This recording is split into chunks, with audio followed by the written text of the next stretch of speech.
Hello and welcome to another episode of The Flying Reporter. Today coming from Aero Expo at Northampton Sywell Aerodrome.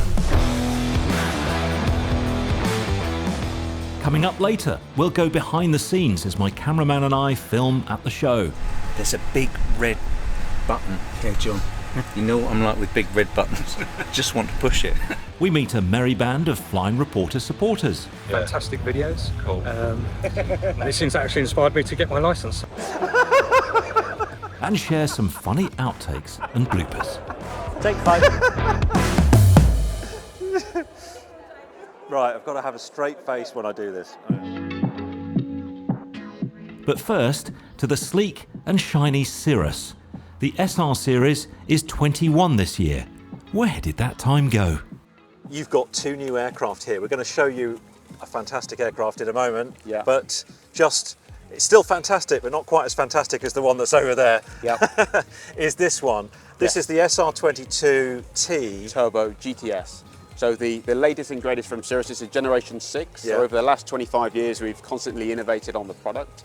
This is the first full-blade propeller, SR22T, on the UK Gulf register. It's about 2 weeks old. What was the thinking behind the 4-blade? I think the 3-blade's been around for a long time, and some people time- want to change. Yeah, time- some people time want for to a change. change. So, yeah, so you can have it as an option if you Yeah. want to. Still a lot of Is it 3 quieter blades. and smoother? Negligible, Right. negligible. But Yeah. it's just nice to have something different. And tell me about the cockpit setup. Yeah, so it's Garmin G1000 NXI. So the difference between our Generation 5 and Generation 6, it went from G1000 to the next generation. 23 times quicker. You never see the word loading again. Everything is spot on. It's absolutely fantastic. Are you ready for the star of the show? Absolutely. Let's Yeah. move around here because here she is, the Cirrus Jet G2 Plus. Correct. And literally pretty much brand new. Absolutely. Yeah. Tell me about this one. And is this the second model of the Cirrus Jet? So or when we was first introduced with Generation 1, then Generation 2, and in 2021 we introduced the G2 Plus. So what we did was we worked with Williams International, the engine manufacturer, and we've tweaked the engine ever so slightly, and we've unlocked another 20% of power from the engine. So it's not a new engine, but Not a new engine, Yeah. but also the interesting thing is the hotter the day or the higher the altitude of the airport where you need the power the most, you get a more percentage increase. So the higher or the hotter, the better the increase. Tell me about the cockpit features, the safety features. Absolutely. So this is a Garmin G3000 setup. So 2 massive big screens in front of you, PFD and MFD, and then 3 touch controllers underneath it. This aeroplane is fitted with the Garmin safe return system. So if something happened to you, John, and we were flying and I'm not a pilot, we still have our caps, which is the ultimate backup. You can push one button on the ceiling, the passenger can, the aeroplane turns itself into an autonomous vehicle, picks where it's going to land based off runway length, weather, everything like that, squawks 7700, and we'll put the gear and flaps down with the auto throttle, do a full landing and stop on the runway for you. There are some days when even I, in my full piloting state, could do with equipment like that, but that's another story. I'm fascinated by who is the market for this? Who are you selling this to? Who's operating this? Because how many have you got operating in this? Of the Jet in the UK, I think we've got about 7 at the moment that have come through. There was a big lead time when they originally when they were introduced, but we've got about another 10 on order for the UK. So I would say the market is the step up from the piston. So you've got your license, you're flying your 22T IFR, but you just want the pressurization, you want to go further, you want to go faster, you can then move into the Jet. So it's a nice progression.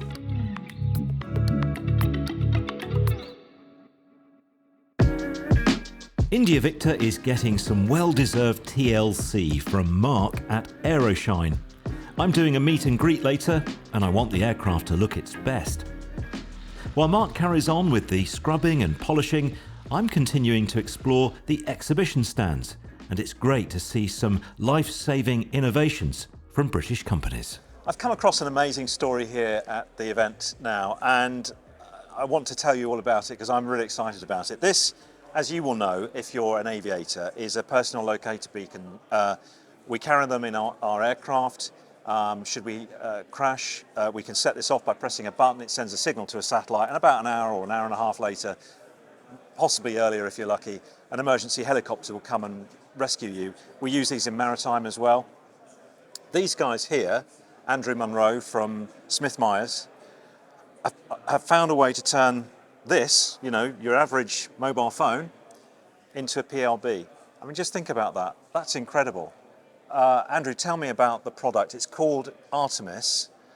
and tell me how it works and what it does. Well, as you said, we literally turn a mobile phone into a personal locator beacon. A mobile phone is a transceiver that has a built-in GPS. And we interact with the mobile phone from the aircraft in the same way as the real network would do. So what this means is we don't just locate the phone very accurately over significant ranges greater than traditional sensors such as EOIR, distances greater than 30 kilometers. We can actually communicate with the person in distress as well, via SMS or via voice call. So these are units, and we can see some of the units behind you. There are the smaller units that I think can go on UAVs, up to the bigger units that can go onto the big kind of search and rescue helicopters. These units are carried on these aircraft and then can perform this function, this location finding function. Yeah. And can they be retrofitted to these aircraft? Is it difficult? Is it? No, it's fairly straightforward. I mean, we're in a mix of programs. We're in programs where we're going on brand new aircraft, but we're in programs where we're being retrofitted onto existing aircraft fleet. The system just requires power. The user interface is intuitive. It can be displayed on any existing screen. And the system only requires 2 small antennas on the external of the aircraft. So what are the applications of it then? Because it might not necessarily be, as I understand it, it's useful not only by locating one person in distress, it can do much more than that. Yeah, that's true. We can process mobile phones very quickly, and when I say process, that means geolocate. And we can do thousands of handsets almost simultaneously. So we can look for a single or a group of identified persons who've been reported missing or have got into trouble, or for example in a disaster situation such as a flood, earthquake or tsunami. In a single overflight, the search and rescue aircraft can see where everyone is on the ground. And when you think about a forest fire situation, a lot of sensors, existing sensors such as EO/IR, will struggle to see through the smoke, to see through that situation. We can pick out where the people are and communicate with them. I mean, just imagine if somebody's lost on a mountain or in some jungle or something. You can do it, right? You don't have to see them. We don't have to see them because, the camera uses the light spectrum, doesn't it? Yeah. We're using the RF spectrum, the radio frequency spectrum. It's a bit mysterious. You can't see RF, you can't smell it, you can't taste it, but it's just a different part of the spectrum that we're using, and it can penetrate through trees and smoke and fire. You've got a search and rescue helicopter on your poster here. Where is this? So that's Norwegian Coast Guard. And they're using it now? Yeah, that's the Leonardo AW101. It's mooted to be the most advanced search and rescue helicopter in the world. They call it the SAR Queen. And our system Artemis is installed on those aircraft. And are you aware of it being used in anger yet and it being successful? Yes. We have one Norwegian user telling us that on 80% of his missions, it's the sensor that he uses. Right. What about the UK? I mean, you're a British company. I mean, let's champion this. British company based Biggleswade, is it in Bedfordshire? Yeah, we're a British company based in Biggleswade.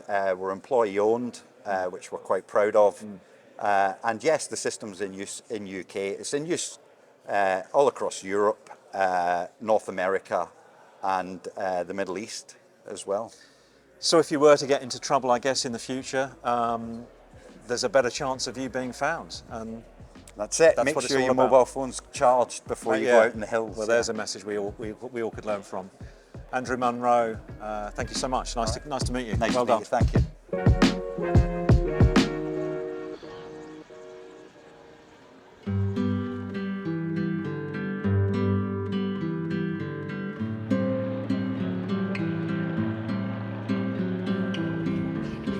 So this is the first time that I've ever done any kind of meet and greet at an aerodrome, and wasn't sure what to expect, but and I've been humbled. I've been humbled by the number of people that want to come and say hello. So just going over to the aircraft now to go and see if anyone wants to say hello.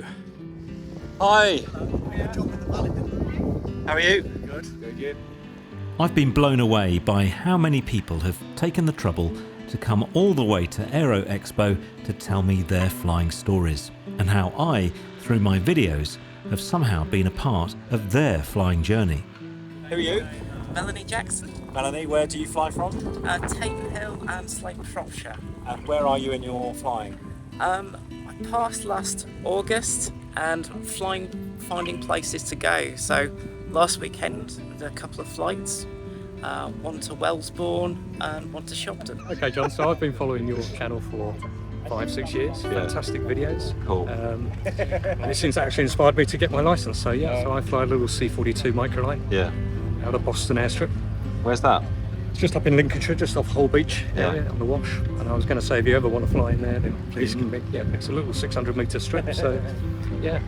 I can't tell you how uplifting these meet and greet sessions have been. One of my followers even came all the way from Vancouver to Northampton to say hello. Thank you so much. I don't take any of this for granted. I'm so lucky to share what I do, and it's great that it inspires others, young and old, to think of a pastime or a career in aviation. I'll let you have a go. I'm with Dean Bryce, who's the International Sales Account Manager for Trig Avionics, a British company. Great to see you, Dean. Hi, John. And here is your core offering, a compact avionics solution and a certified big stack there as well. So talk to me about the offering that you have. Yeah, well, we are Trig Avionics. We have our compact radio and transponder, which you can see on the left-hand side here. They come in either a 57mm round, which we have here, but you can also install them in a compact mount as well, which is great for anyone really who's tight on panel space in their aircraft. And they are for certified actually as well. I mentioned certified for the big stack, but these are certified too, aren't they? Yeah, all of our radios, transponders are fully certified for VFR and IFR flight. And how are you finding them being installed? Who are your customers for the maybe compact version first? So compact version tends to be more of the uncertified or experimental side, people who are really tight on panel space, so maybe ultralights, microlights, those kind of guys. One of the main advantages to Trig is actually the separate control head and back box. So you can mount the control head in the panel and have the back box somewhere aft of the aircraft, which gives you quite a lot of autonomy on the install.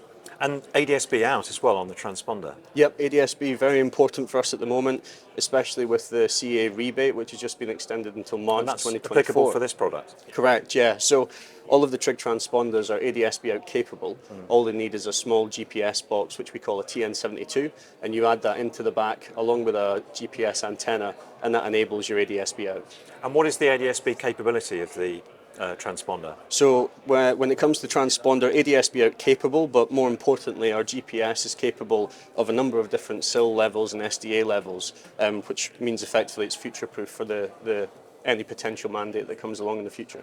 So this is about the authenticity of the data, basically, isn't it? The reliability of the data. That's what the SIL numbers mean. Yeah, and also the quality of the GPS as well. So it's massively important because you can get uncertified and certified. All of Trigs are certified, which is really important. Let's talk about the full stack then. Just run us down the stack you've got there. So the stack for us is very exciting. For a long time we've had our audio panel, our comm only and our transponder, and late last year we launched our new Navcom. So we're very excited to be able to give customers an option when it comes to a certified Navcom now. Ours is lightweight, it's small in the panel, and it comes with a number of really handy features as well, which helps you fly the aircraft. Talk me through some of those features. I see you've got a play button on there, so you can play back your comms if you So miss it. nicely, if you're flying along and we're chatting, we missed the call from air traffic, you push that play button and it replays the last 30 seconds of air traffic transmission, so you can pick that up. You've got dual watch, both on the comm and on the nav side, a memory function as well, which allows you to store up to 250 memories. But what I really enjoy about the memory is that as you scroll through to the channel, it'll identify when you've got there, so you know that you're speaking to the right person. Now, in the old days when we were doing our PPL and we were trying to do a position fix, we'd have to tune in 2 VORs, and often our aircraft would only have 1 VOR that we could make use of.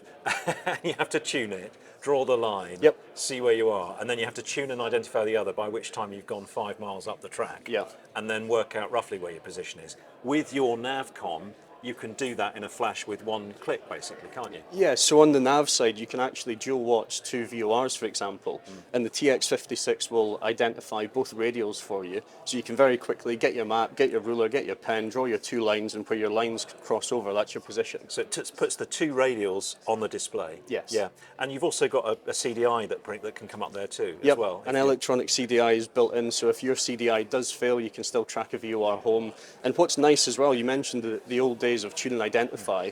This Navcom will actually self-identify the Morse code and display that on the screen for you. Okay. What about warranty? So the warranty, Trig warranty is very good, 2 years on all of our products, and I think the important thing is that warranty starts from the date of installation and not the date of purchase. So as soon as your unit is installed into your aircraft, you've got a full 2-year warranty there that you've got to use. I think of all the products you've got here, the new Navcom is going to be very attractive to our viewers. What sort of price range does that come in? And that's certified, isn't it? Yep, so everything's certified TSO'd, IFR and VFR flight. The list price on the Navcom's around about £4,100 ex-tax. We've got a number of dealers that sell the boxes in the UK, for example, but our real target market for customers is guys who have upgraded one Navcom, for example, for the 8.33 mandate all those years ago and still fly around with a KX155. We can save quite a lot of weight, quite a lot of space, and make the panel look a little bit more modern as well.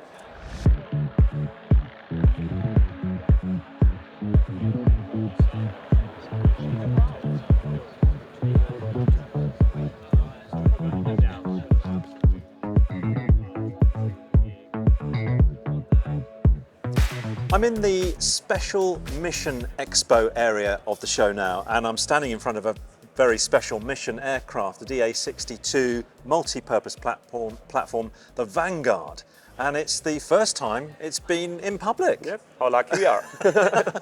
Mario Spiegel is from Diamond. Tell me about the Vanguard then. Yeah, as I said, it's the very first time in public, and we are proud to present it here today at the Multi-Mission Expo. The Vanguard is tailor-made for the disaster management missions and environmental monitoring missions, and it can be equipped with all kinds of sensors, but as it is presented here, it's for the mentioned purpose. There are all sorts of gizmos on it, Yeah. the sensors. Can you start from the front to the back and then to the top and tell me what this thing can do? Sure. So in the nose we have got an electro-optic infrared camera, which is used for detecting the targets on ground that are located by the sensor on the belly. So the sensor on the belly is a multispectral optical sensor who can be set up to find different targets on ground. It can be fire, it can be flooding, it can be looking for trees that are not healthy. So it can do a lot of different things, and the targets that are popping out of this sensor can then be identified with the camera in the nose. The big radome at the rear fuselage of the aircraft is a SATCOM radome. So this, beneath is a SATCOM antenna, so we can transmit the mission data in near real time to any space or to any location in the world. How easy is it to get this all certified? That's the biggest challenge, actually, so otherwise everyone could do it. But we, as the OEM of the aircraft, of course, we have all the data available that you need to certify such an STC.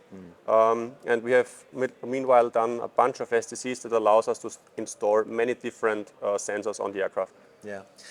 Let's move into the cabin and what you can see if you're operating this equipment. Yeah. What kind of things can you see there? Yeah, the operator station is equipped with 2 screens, where one screen is giving you a moving map indication where you can see where the aircraft is moving and the field of view of the camera. And the other screen can be set up for the sensor on the belly, where you can find either the hotspots of the fire, etc. What's the difference between this new aircraft, the Vanguard, and your previous models of the DA62 for this purpose? Was it Survey Star and the Guardian? Yeah. So basically the aircraft is the same, but the sensors that we installed are different, and the STCs that we applied are different ones. But in general, the differentiation between the different types is only depending on the sensors that we are installing on the aircraft. So the Guardian was used for maritime surveillance, for example, where the Survey Star was used for collecting geodata for aerial survey and mapping. Can you give me some real-world examples where this will come into its own? Yeah. as wildfires are getting more and more an issue globally, this is definitely a purpose where it can be used, or flooding in certain regions. So this is just here to support the troops on ground to do their job during disasters, to relieve people on ground. What is it about the DA62, do you feel, that makes it the perfect platform for these purposes? There are two reasons. First of all, it's the most green aircraft you can get in general aviation today, as it's running on jet fuel, so we don't use leaded fuel like avgas. And the second reason, it's the efficiency of the aircraft. So it can operate for 250 euros an hour in total direct operating cost. Yeah, fantastic. I'm glad that you brought something new for us all to see, and thank you to you for coming to the show. Thank you very much. Nice to meet you. Nice to meet Thank you. you.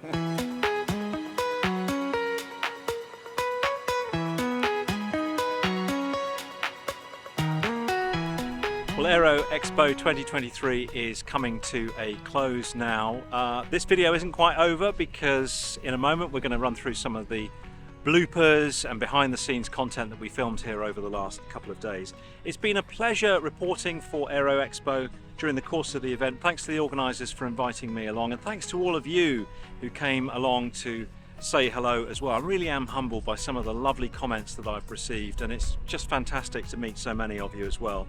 I'm going to be going on a short little break to Europe with my friends this week, so there won't be a video coming out on the channel next week. I hope you'll forgive me for taking a little break after all this hard work. If you appreciate what I do, then please do subscribe to me on YouTube, check out my Instagram and Facebook pages. None of that costs you anything. And if you really appreciate what I do and you would like some bonus content, then do check out my supporters club. There's a small subscription for that, but you get lots of bonus content, behind the scenes content. Details of how to sign up are on my website. The link is on your screen and in the video description. Right, before we go, time for some bloopers and behind the scenes content that we just couldn't keep to ourselves. So it's day 2 of Aero Expo, and Pete and I are just about to go and do another day's filming for the show. And another day, John. I thought that was it. we both got slightly sunburnt yesterday, but which is why I've got my cap on. I'm going to see if I can find another cap for Pete. I want to show them your patented equipment carrying device. Pete's got this amazing solution for carrying the tripod and all the camera gear and sound gear around the airfield. Look at this.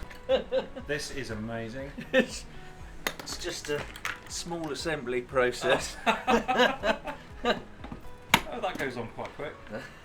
It's pretty good. It's because we're getting to a certain stage in life, John. We need to protect our backs and our well-being. Yeah. A day of carrying heavy camera equipment from one end of the airfield to the next. It's not good for us at this stage. Look. Now, are you going to go in the front or the back, John?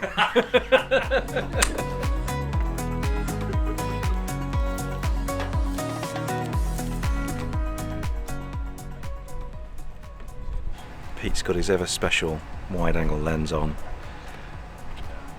because obviously in cockpits it's sometimes a bit confined. There's a big red button here, John. You know what I'm like with big red buttons. Just want to push it. What do you think will happen? Don't push it, don't. Tony Robson, Ernest Gonna go for me lunch in a minute. This will be on the outtakes. We're going to talk about the latest technology in paint spraying now, and I'm talking to the largest manufacturer of spray guns in the world, a Japanese company, Ernest Iwata, and Tony Robson is from the UK subsidiary of that company. Tony, tell me, I can't do this. Go on, try again, go on.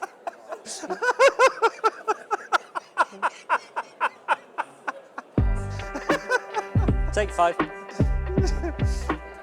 Right, I've got to have a straight face when I do this. This is incredible. The company I'm going to talk to now can turn one of these. No, let me start again. Right. Your phone becomes your PLB. Sort of. I mean,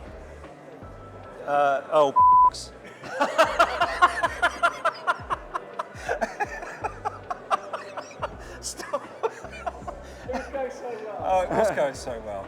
Oh, are we? We're on. We're on. So I was wondering if we were blocking up the show, actually. But We don't care about that. fine. Okay. So, sorry, just, I know we're already... Don't start. Well, no, I was just going to say, am I just talking to you You're talking and to me. ignoring him? We always ignore him. Well, I don't know these things. They don't let me out much. We've been through this. Right. I almost went into a dance there as we were talking because they were playing Blondie's Atomic on the PA, which was slightly distracting. I don't know if you heard that. Well, we're outside in the sun here at Sywell Aerodrome in Northampton. No, shut up, John. Don't be silly. We're talking helicopters now, and I'm with Dave Usher, who is head of commercial operations at Sloan. It is. You looked at my pad. I thought I got your surname wrong. No. I thought, what about your face as well? It was my name's not Usher. No, you got it quite right. Carry on. Right. Once more. Okay.